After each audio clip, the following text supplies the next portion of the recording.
оставляем за собой право применить ядерное оружие в случае агрессии против России и Белоруссии как участника союзного государства. С белорусской стороной, с президентом Беларуси все эти вопросы согласованы. В том числе, если противник, используя обычное оружие, создает критическую угрозу нашему суверенитету. В завершение отмечу, что все уточнения являются глубоко выверенными и соразмерными современным военным угрозам и рискам в отношении Российской Федерации. Давайте приступим к работе. Слово министру обороны Андрею Арамовичу Белову. Это обозначает, что все, шутки кончились. Все. Если кто-то что-то не понял, то им дальше некому будет объяснять, что им казалось, что с Россией можно шутить, что Россия не осмелится. И визги с той стороны укронацистам и их хозяевам не помогут.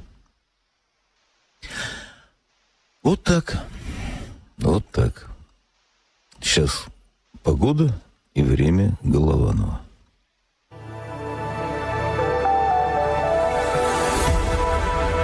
Здравия желаю. Здравия желаю, Владимир Владимирович. Ну, как дела?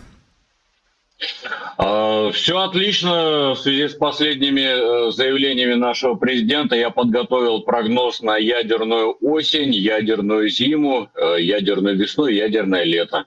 Ну и, кстати, по розе ветров. Тем более, знаете, вот прочитала Дмитрия Анатольевича Медведева, который в переводе с древних латинян напомнил нам старую истину. Гром с неба убеждает нас в царствовании Юпитера. Кстати говоря, по розе ветров, если с наступлением октября метеорологические ветры, они у нас на 180 градусов отличаются от штурманского ветра, изменят свое направление, они изменят с западных на восточные, то есть воздушные массы будут смещаться не к нам, а в сторону Европы, ну и, соответственно, что называется, добро пожаловать в ад. Это для наших западных заклятых друзей. Но и так, для справки, для перемещения по всему северному полушарию радиоактивным облакам нужно всего лишь 2 недели. За 2 месяца они накроют южное полушарие. Ну а в результате ядерного удара в атмосферу будет выброшено более 200 миллионов тонн аэрозоля. Это в основном треть углерода. Ну и в итоге гигантские площади на нашей планете на 95% будут лишены солнечного света, как минимум на несколько недель. Ну а сумерки продержатся на Земле около года. Ну и первым следствием ядерного удара станет, безусловно, резкое изменение климата планеты. За 3-4 года климат придет в состояние ледниковой эпохи, ну а температура воздуха на планете в среднем понизится на целых 20-30 градусов. У нас наступит ядерная осень, ядерная зима, ядерная весна и ядерное лето, о чем я сегодня расскажу подробно в нашем выпуске часового погоды на Соловьев Лайв. In this analysis, we will thoroughly examine and debunk several claims made in a recent broadcast from the Russian state-controlled TV channel, Rossiya 1.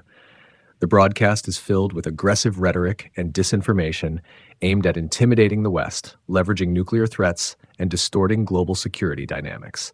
Our goal is to dismantle these false narratives with evidence-based reality checks, while highlighting why NATO's advanced capabilities, such as early warning systems and missile defense, make these threats largely empty. 1. Claim: Russia retains the right to use nuclear weapons in response to threats to its sovereignty. We reserve the right to use nuclear weapons in case of aggression against Russia and Belarus, as members of the Union State with Belarusian cooperation, including if the enemy, using conventional weapons, creates a critical threat to our sovereignty. Reality check. This statement is a continuation of Russia's use of nuclear brinkmanship meant to intimidate its adversaries. However, these threats are more rhetorical than practical, especially when considering the vast technological advantage NATO holds in terms of early warning systems and missile defense. 1. NATO's missile defense systems. NATO possesses superior missile defense capabilities that far outmatch Russia's. Systems like the Space-Based Infrared System, SBIRS, provide early detection of missile launches, while technologies like the Aegis Ballistic Missile Defense and Ground-Based Midcourse Defense, GMD, are designed to intercept and destroy missiles before they reach their targets. This advanced infrastructure drastically diminishes the effectiveness of any potential Russian nuclear strike.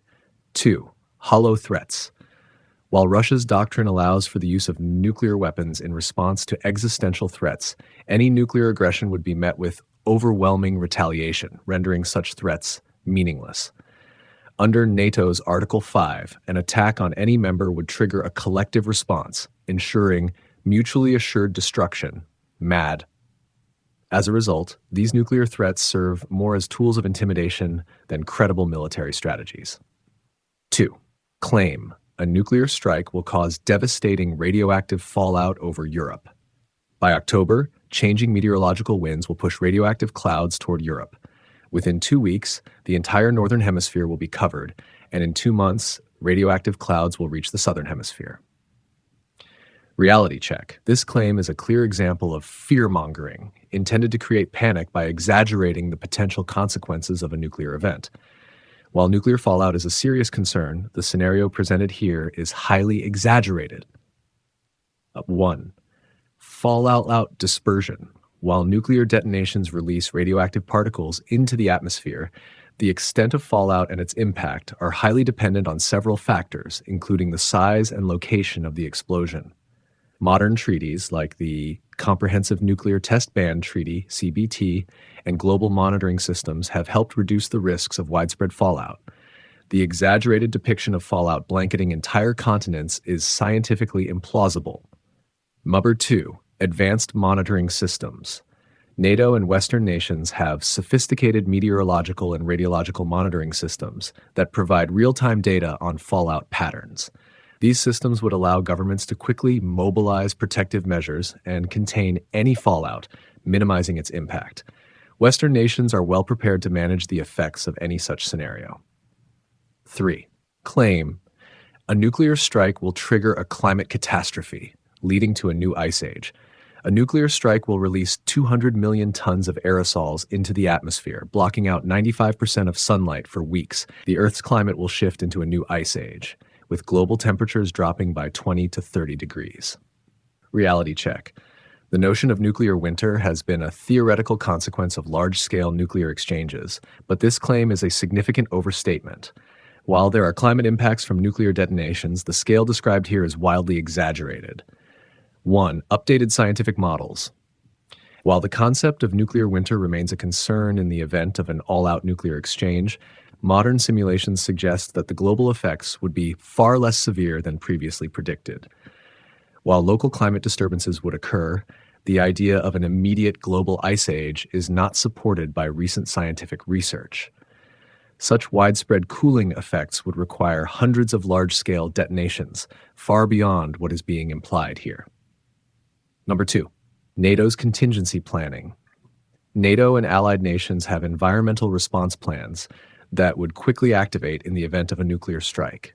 These include civil defense measures, advanced technological resources, and the deployment of rapid response teams that are trained to mitigate environmental consequences. This infrastructure makes the kind of catastrophic climate scenario being described much less likely. 4. Claim. The West is helpless in the face of a Russian nuclear strike. If anyone still believes they can challenge Russia, let me be clear. No one will be left to explain anything to. Russia will not hesitate to act. Reality check. The assertion that the West is defenseless against a Russian nuclear strike is completely false. In reality, NATO's early warning systems and missile defense infrastructure make such threats largely ineffective.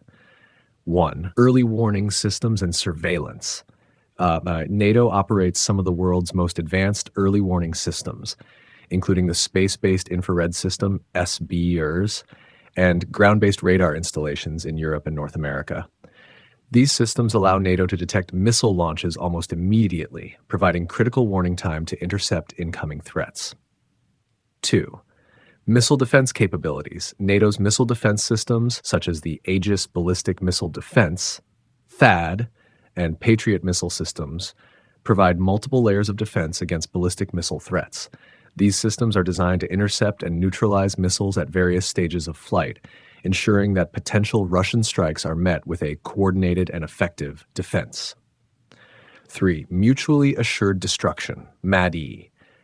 Russia's nuclear posturing ignores the reality of mutually assured destruction, MAD, which has prevented nuclear conflict for decades. Any nuclear attack on NATO countries would provoke an overwhelming retaliatory strike, ensuring the destruction of Russia as well. This makes nuclear aggression from Russia more of a propaganda tool than a credible military threat.